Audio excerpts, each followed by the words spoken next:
Hello everyone, I am from Datong Forever Energy. I'm the speaker for today. You can call me Mr. Su.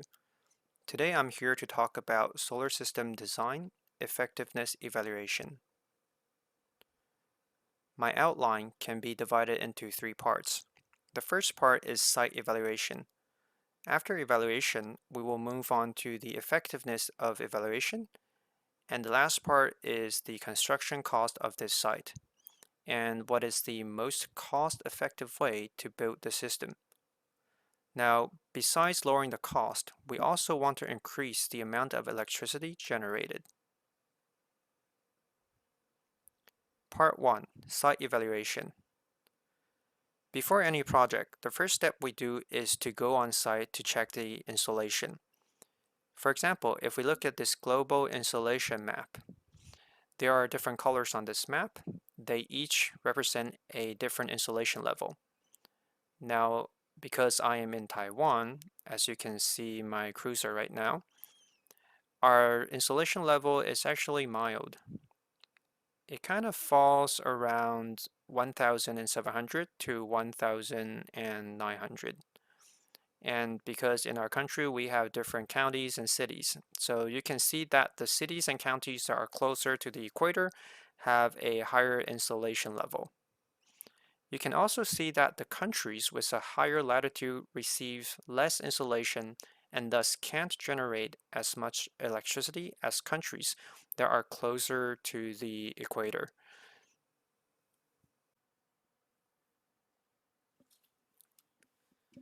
Taking Taiwan for example, when we are evaluating the generation of electricity, we will look at the insolation map of Taiwan. So if we look at this map of Taiwan, we can divide it into the north, the center, and the south, and also the outer islands. Now, if you look at this map, you can see that the southern tip of Taiwan enjoys the highest level of insolation, which is around 4.8 to 5.4. Now, these figures represent how many kilowatts can 1 square meter produce in a day. So, assuming that 1 square meter can generate 1 kilowatt hour, if the kilowatt per square meter per day is 30, it can generate 30 kilowatt hour per day. On the right-hand side, you can see the different administrative areas in Taiwan, along with their generation capacity. You can see it from the north to south, which is from top to bottom. You can see that the insolation level is becoming better. On the east side, you can see these two cities, Yilan and Hualien, because they are in the east. When compared to the south, they don't enjoy a very good insolation level. Now, Kaohsiung, Pingtung, and Tainan, because these cities are in the south, they enjoy the best insolation levels in Taiwan. So when Taiwan first began to implement solar power, most people went to the south, but now it is nearly full in the south. So solar system vendors started to transfer to sites such as large flat areas, water ponds, and other different types of sites. Now, how do we know if the azimuth and environmental conditions of the site is optimal? Usually, the best way would be to have the panels facing the south, with its angle matching the local latitude. It would produce the most electricity, but if you look at the building in the picture, you'll see that it's not facing south, but a bit southeast. In this case, besides considering the energy production, we also need to consider the limited conditions of this site and how we can produce the most electricity under these conditions. Generally speaking, if we are confined to the rectangle area of the roof, we will install the panels along the edge of the building and gradually cover the whole rooftop. And also, evaluate if there are any obstacles. Should we install on top of them, or should we go around them? And check if there are shades we need to avoid. The optimal condition for a solar system is one without shades, which the system can generate the most electricity. Now, this analysis is from one of the company's sites. You can see the blue bars here. They represent the water ponds energy production, And this chart starts from January of 2019 all the way to December. There are various types. There is the water pond, there is the rooftop, and there's also rail. The rail here represents the diagonal rooftop, and they have certain angles. The rooftop represents the RC flat rooftops, so there are big flat rooftops. And from this bar chart, you can see that in the whole year, the blue bars surpasses the other two bars. Now, most people think that the brighter the sun, the higher the temperature, the more insolation it has, and thus it should produce more electricity. However, that's not the case for a solar power system. The main reason also involves ventilation. If your solar cells are experiencing a very high temperature, it's actually bad for the process of producing electricity.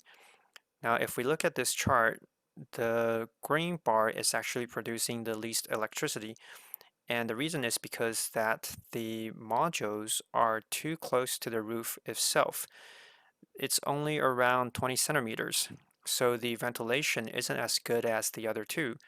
Now for the flat roofs, we'll install higher stands, the stands that people can walk underneath it. So the ventilation would actually be better than the diagonal rooftops. As for the water pond sites, since they are already cooler than the rooftops, also the water can help in adjusting the temperature, so it has a really good ventilation and can produce the most electricity. Thus, there are a lot of vendors nowadays, they want to install their systems on a water pond. Now, the next part is the effectiveness evaluation. In the first part, we talked about how to choose the place to install the site. First, we will look at the installation. Second, we will look at the position and azimuth of the rooftop, whether it's on land or over water. We want to try to have all the modules facing south, or if it's not possible, relatively facing the south to enjoy the most sunlight. And the third part is the ventilation conditions. If I can't change the site's ventilation condition, then I would need to adjust the height of my stand to help improve the overall ventilation of my system. Now the module's characteristics are as mentioned before. They are related to the insolation and also the temperature. If we look at the chart in the left, it is the IV curve. I stands for the current and V stands for the voltage. Now usually when each module is made, we will use the solar simulator to test it. The testing condition is to place the module under the insolation of 1 kilowatt per square meter with a temperature of 25 degrees Celsius. The results will be mapped onto this chart, and we will show this chart in the module's datasheet to let the users know how this module performed under the STC condition. The STC condition is what I mentioned before, insolation of 1 kilowatt per square meter and with a temperature of 25 degrees Celsius. Now, looking at the module's characteristics, you can see that the current is affected by the insolation. The better the insolation, the higher the current. And the higher the current, the more electricity it can produce. Another characteristics of the module is the temperature. If you remember, I've mentioned it before, if the temperature is too high, it would affect the efficiency of the production process. If you look at the chart below, you can see the ISC line. It is actually pretty stable. It is always around 100. The x-axis represents the temperature.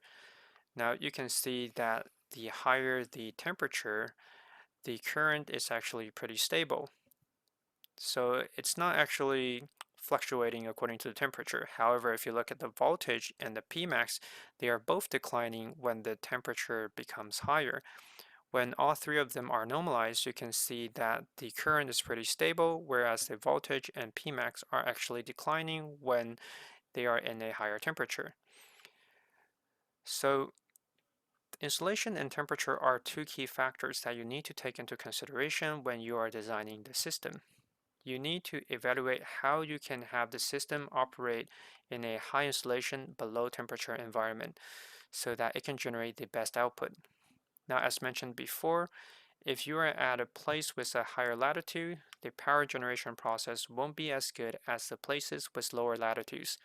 Now, according to this characteristics of high insolation and low temperature produces the best output, sometimes high mountains will have better outputs. For example, if the insolation is sufficient on Mount Jade, it is possible that it will produce more electricity than Pingdong. This is why I say we need to consider both insolation and temperature when designing our systems. Now, like mentioned before, a lot of solar system vendors and also the Taiwan Power Company have been comparing data. They will pick out the amount of electricity generated in the north, center, and south of Taiwan and also the outer islands for the vendors to reference. So say for example, if we are designing a site in Taipei, we will know how much kilowatt is supposed to be generated in Taipei. Now, if we look at Taichung, you can see that if we're designing a site in Taichung, I will evaluate it against the figure here, which is 3.5. If it is below 3.5, then I will need to think of it from the module's perspective. Is it the ventilation? Is it the positioning? Is it the azimuth? I need to think of it from different perspectives to adjust the different parameters to have the production reach our expectation.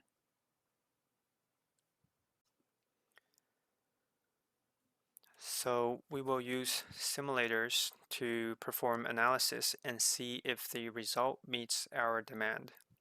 If it doesn't, then we will go back and think about how we can tune it to achieve our demand. From this picture, we can see it is divided into temperature, which is the environment's temperature, and below there is default value, which is actually talking about the ventilation condition. The first part is when it is very ventilated. The second option is when it is in normal conditions, and the third is when there are no ventilation at all. Now, there are different columns on top. For example, there is soil loose, which represents the dust inside the environment.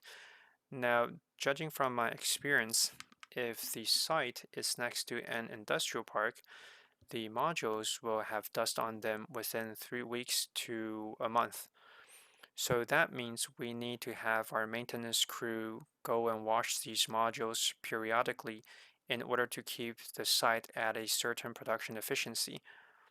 Now, this is the part about the dust in the environment. There are other details such as the spectral correction and also the ohmic losses and other details. There's also the module quality, which is the condition of the modules. We can all adjust them here. There are different parameters. This is how we can adjust the parameters according to each condition to reach the optimal output for generating power. Now, when the result comes out, we will check the parameters, which is the kilowatt generated per day and also the kilowatt hour. For example, on this chart, it shows the kilowatt peak within a year. And again, you can see that it varies according to different seasons.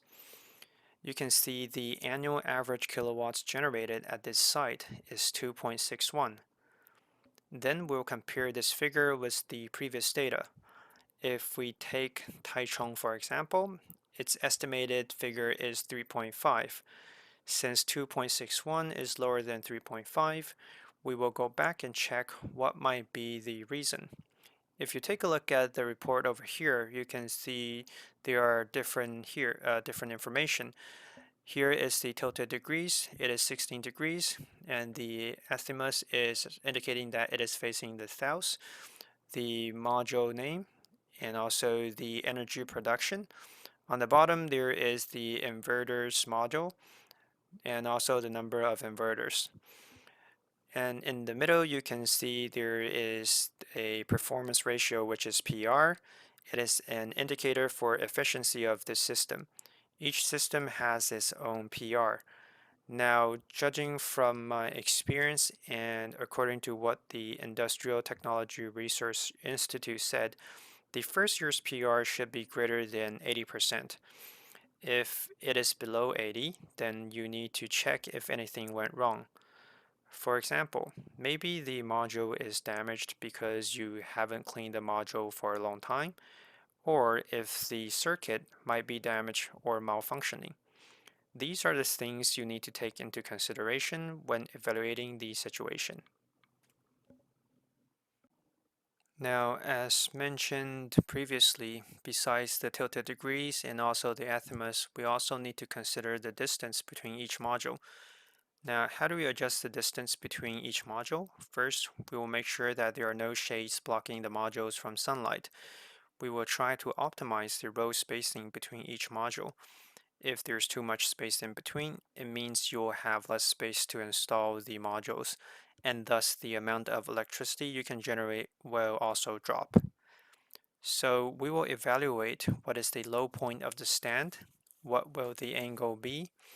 We will use those data to determine the high point when installing the system. Now, once the high point is determined, we can calculate how much space should we reserve between each row. This way, we can perform a more comprehensive planning and design of the site, and we can avoid a site that is too dense, because such an overly crowded site would create shades, which would affect the overall energy production. Now, after analyzing, this software will show you how much kilowatt can this system generate in average per square meter. In this case, you can see that it is 1,323 kilowatts per square meter. This is a random screenshot, so it's just for reference. Now, usually in normal conditions, it can generate 1,323 kilowatts per square meter. But depending on the angle and the insulation, you can see that it can contribute an additional 2.1%. But if the modules are too close, they will have near shadings, which will take away 2.5%. And other environmental conditions will also account for deducting some percentages. So you can see that the original 1,323 becomes 1,276 after taking these factors into consideration. So next, if we add the conversion efficiency of the module into the equation, you can see that there is some depletion. The lower part shows how the PV module's conditions will affect the amount of electricity that is being generated. And the upper part represents the amount of electricity that is being generated per square meter. And the lower part represents the total amount of electricity generated in a year, which is 111.7 megawatt hour. And also here are some various types of factors, such as a loss due to irradiation, temperature, array soiling, and also the module's quality. When a module is sold, they usually guarantee 20 years of power generation, but the module will gradually deteriorate as time goes by. So here you can see the percentage. Module mismatch would also lead to losses. And if your MPPT, which is the maximum power point tracker, is mismatching, it would also affect the whole process. So here are the factors that would affect the process and the percentages of loss for each of them. So the way to optimize the efficiency of the system is to avoid the factors you see here. Now, some of them are inevitable, like the module quality loss. But what we can do is to create an environment to slow down its rate of deterioration. Now, when we are performing system analysis, there are a few indicators that we will look at. The first is the DMY indicator. We have mentioned this in previous slides, which is the amount of electricity generated per day. And its unit is calculated as kilowatt hour divided by day or year. divided by the device's capacity. In the end, the figure will look like the 2.1, 3.5, or 3.6 that we've seen in previous slides. Also, we've mentioned the PR value, which stands for performance ratio. The performance ratio is related to the site's power generation. The level of irradiance would also affect the value of the PR. So remember I said that the Industrial Technology Research Institute has set the value for this indicator. Once the solar system is completed, the PR value should be at least 80%. For the system's efficiency, it is calculated as the ratio of output to input. Of course, the higher the better. Now, when the whole installation is completed, we will inspect the system and look at the value of the RA. The RA value should be greater to or equal to 80%. We measure through dividing the voltage, the current, and irradiation by the STC, and it would become a certain percentage. Then we will know if the system's condition is good or bad. Now the last part is the construction cost. Because the system is composed of many different components, from modules to inverters to wires and cables, and even construction fees. These are the things that we need to take into consideration. For example, the structure of the stands and the racks. We need to take these into consideration as well. If you take a look at this picture, this is an analysis from one of our cases. We will compare the prices of different materials. We will first set a budget, then ask the vendors to give us the quotations. We will look at the gap between our budget and what the vendor offers and analyze what the reason might be. This is for steel stands and racks. We will try to optimize it when designing the structures. The next is the construction fee.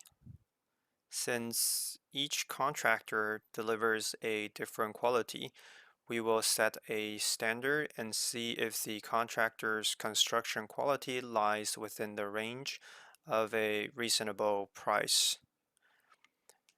If their price is above our budget, we will negotiate with the contractor to try to reach a satisfying outcome for both sides so that our system can be successfully built. Also, when we are connecting the system to the power grid, we will consider how much fee should we pay Taiwan Power Company. We will evaluate which is the best way to position our cables, what is the shortest path to try to fit the whole construction cost into our budget. This is what I mentioned previously. Besides the fee for steel structures, we have a fee for the electrical and mechanical work, where we will also compare prices and analyze the cost.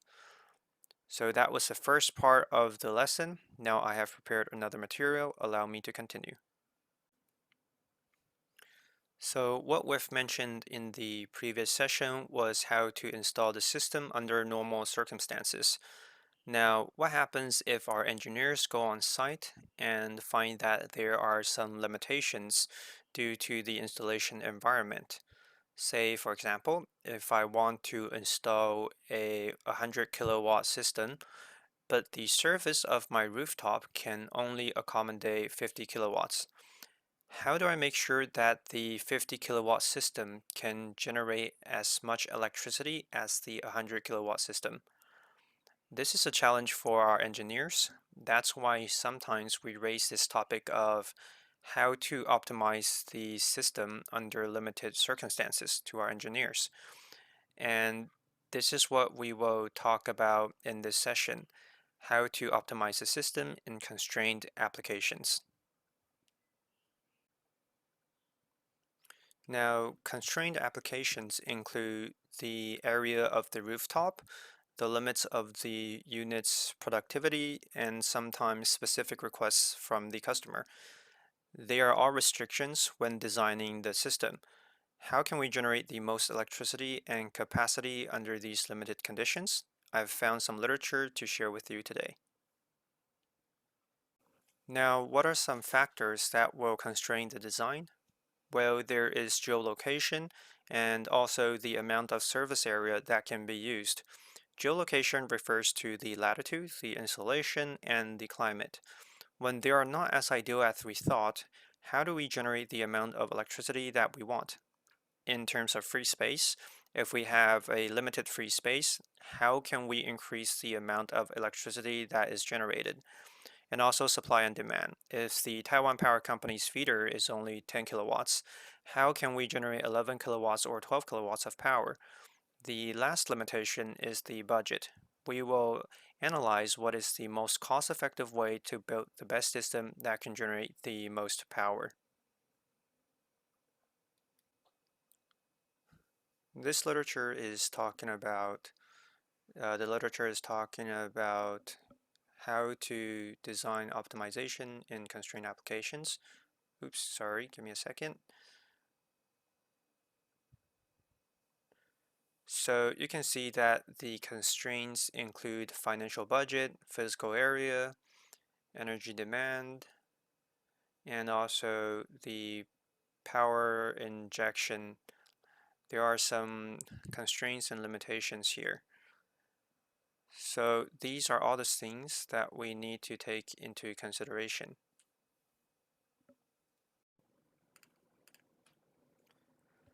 So the first constraint is the physical area.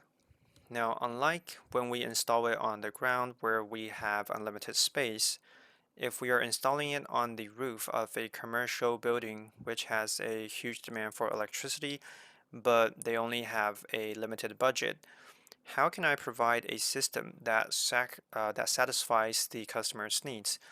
And the second bullet point is residential building rooftops. So we need to consider whether you want to focus on the power density or the specific yield of a unit. So this is something you really need to choose from. You really can't have it both ways because it doesn't work that way. Now, if you still remember, the angle of the panel will also affect the power. So like I mentioned previously, if my installed capacity isn't big enough and there's limited space on the roof, how can I generate more power? So if I flatten the panels a bit towards the horizontal level and adjust the tilted angle from maybe 10 degrees to 3 degrees, the rolling space in between will actually decrease. Now, in that case, relatively, my overall energy production will increase. But at the same time, the specific yield will decrease since the angle has become smaller and it receives less insolation from the sun. So since it is not the optimal angle for receiving the most installation, due to these different restrictions, you really need to decide whether you want to choose a better power density or a better specific yield. The next is the energy demand. You need to consider if the customers are using it for their own demands. If they don't have a high energy demand, then installing too much panel and modules is actually just a waste of cost. If their focus is on the energy demand, it's actually more about the quality than the quantity. So how do we raise the amount of power generated per unit? We can increase the tilted angle so that one unit can produce more power, and it would be enough to allow the customers to use, and it will be more effective when using the system. The last part is the power injection to the grid. If the system generates a surge in current that affects the grid, how do I adjust the system so that the grid can use these renewable energies in a reasonable extent? Like I mentioned previously, how can I build a system that produces the most electricity? If we look at the inverter, though it usually rates 52 kilowatts, but most users will try to grasp the few hours or minutes around sunrise and sunset. So basically what I will do is I will oversize the inverter from the original 52 kilowatts to maybe 64 kilowatts. Now, the key point is your budget. If you don't have enough budget, no matter how perfect your design is, it is all in vain. So your cost would actually determine your installed capacity, your loans, your incomes, and how much power you can generate. The biggest portion, however, is the cost for the DC system.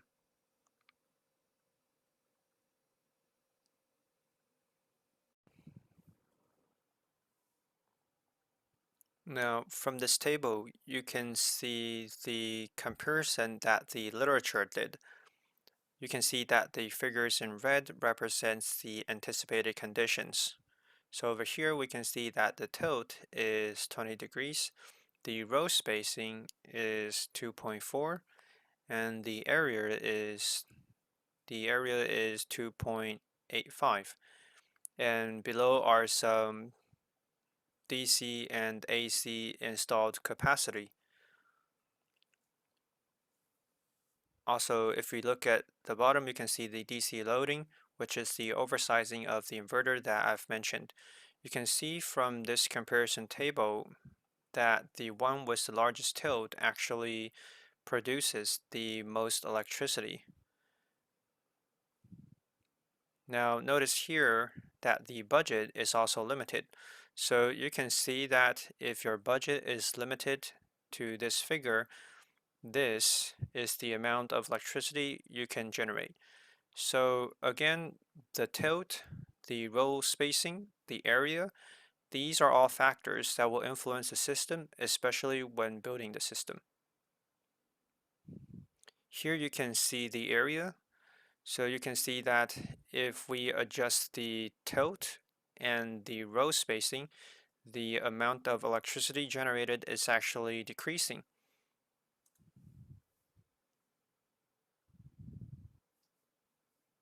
Now, like I mentioned earlier, if the tilted angle is smaller, your energy production becomes larger.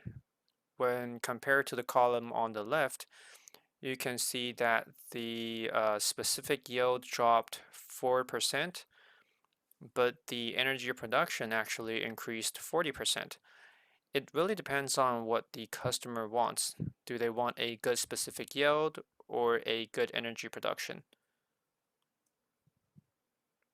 Now, if our budget is limited, we would need to make some choices. You can increase the DC installed capacity or maybe decrease the AC installed capacity to achieve a better DC-AC ratio. Now, by increasing the DC-AC ratio, the energy production will also increase accordingly.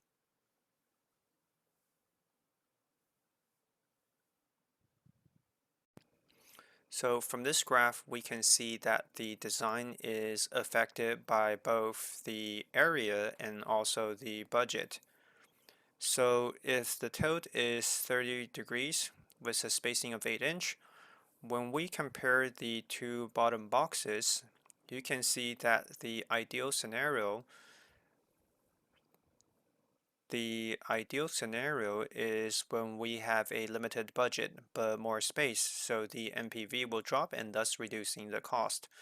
So it's really a decision between whether you want to reduce the energy production to increase the specific yield, or if you want to increase the energy production to increase the income.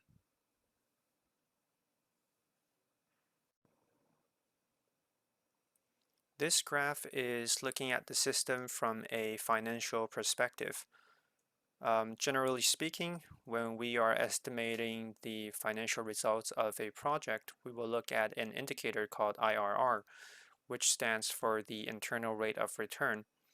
As mentioned earlier, the DCAC ratio will affect the income from selling electricity. Sometimes you might receive more income with a ratio that is not 1. We will calculate the energy production along with the budget and specific yield to estimate if we can receive some profits. within a reasonable period. And this is something that companies are often concerned about.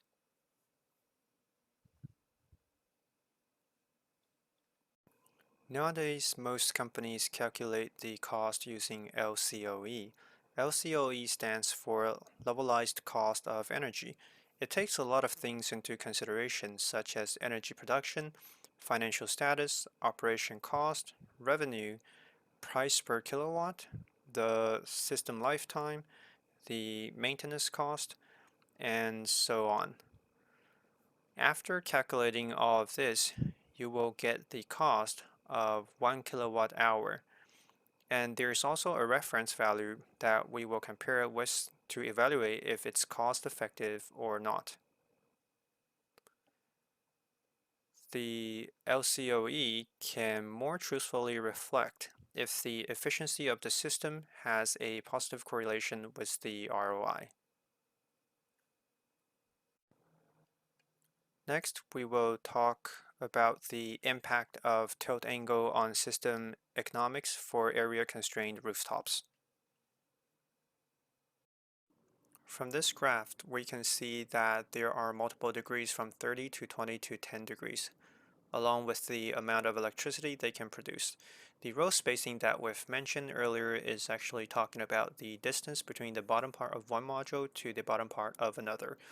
If the tilt has a larger degree, the row spacing will need to be longer. When the row spacing increases, the number of panels you can install in a limited area will decrease. You can see this when comparing the 30 degrees panels with the 5 degrees panels in the back. Because the row spacing are smaller for the 5 degrees ones, they can be densely installed. However, if the panel's tilted degree is smaller, it also means that the economic benefit per panel becomes less. Now on this graph, you can see an abbreviation called GCR. GCR stands for the ground coverage ratio. So it is calculated from the tilt and the row spacing of the panels. The formula for GCR is on page 15 if you want to know more. Now you can see that the lower the angle, if the GCR is 100%, you can see that the GCR, sorry, let me rephrase. So here is the percentage for the GCR, and if the angle is bigger, you can see that the GCR is actually smaller. It can generate less energy.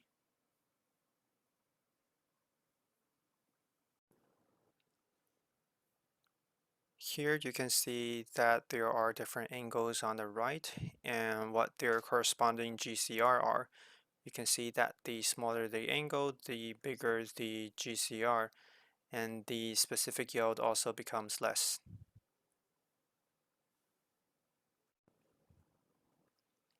This is a holistic view.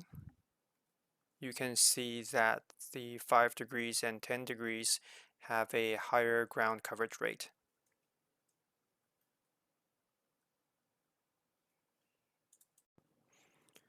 Here are some constrained cases that we have encountered here at Datong Forever Energy.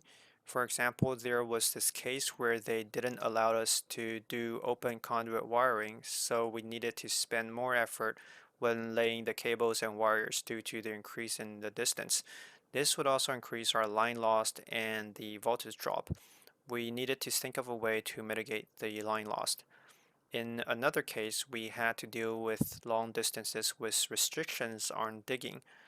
So in cases like this, we will evaluate if this case is worth investing or not. Now this is what I was referring to earlier. If today the customers can't allow us to do open conduit wiring, they will ask us to go through some routes that they want us to hide the cables and wires. But then the distance increases, so what I'll do is I will find a cable with a larger diameter and try to avoid turns to mitigate the line loss and voltage drops.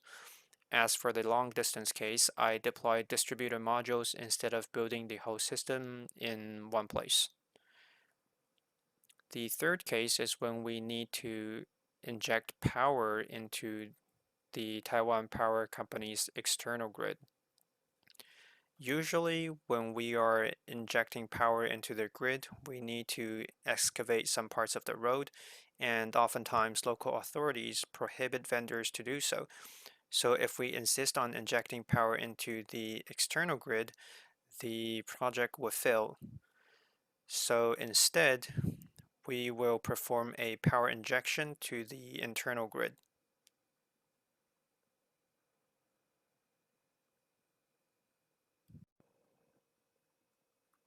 Sometimes we will encounter different challenges on the site. For example, the building might be facing southeast or southwest. How should I position the panels then? Because we want it to face south. So we will use the simulation software in these scenarios and run these different scenarios to evaluate which position best suits this site.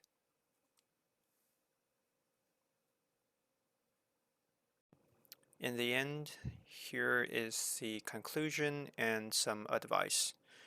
When we are evaluating the site, besides evaluating the surroundings and the environment, we will also take the system's attributes into consideration, like the degrees of the tilt and the row spacing. When you are engaging in a project, you need to think if you want a good energy production or a good specific yield. Then you can find or you can use the financial models to calculate the most cost-effective way. Now, a thing that all companies consider is how do I optimize my cost?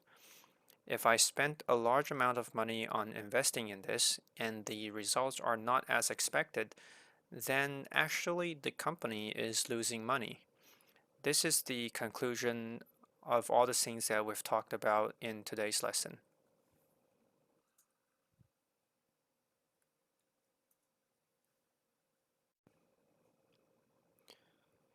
Now, the rest of the slides are supplements.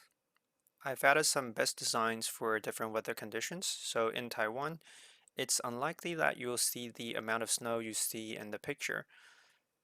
So in some countries, when you are choosing which modules to use, you need to consider the weight it can withstand when it's covered by snow.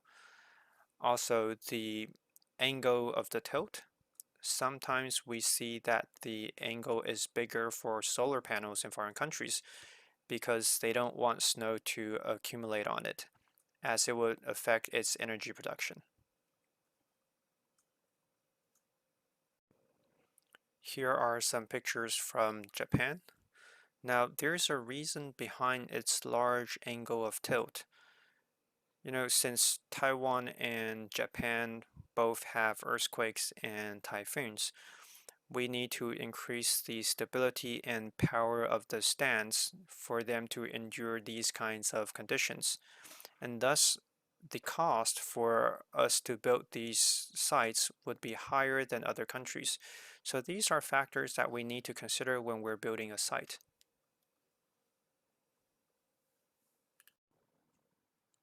This page is for your reference. The graph on this page shows the site's energy production when it is snowing.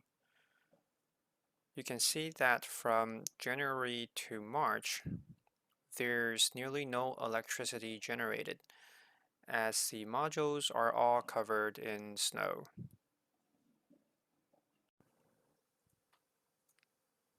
In order to combat the snowy weather, some vendors would install sensors on the modules. The sensor would detect the amount of snow on the module, and once it reaches a certain threshold, the module would increase its tilt to shake off the snow.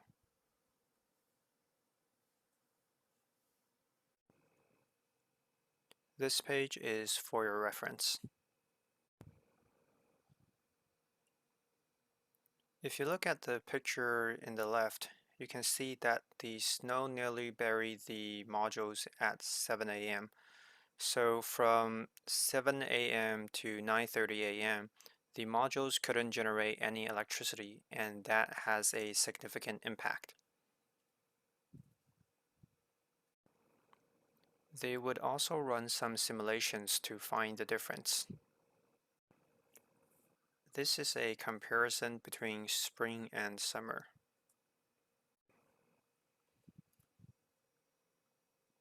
In winter, it's more likely that snow would cover the panels, so they would pay more attention to the amount of snow and the condition of the panels. So the slides in the back are for your reference. Basically, how should you evaluate a site if you were to invest in it? This is the end of my presentation. Thank you for listening.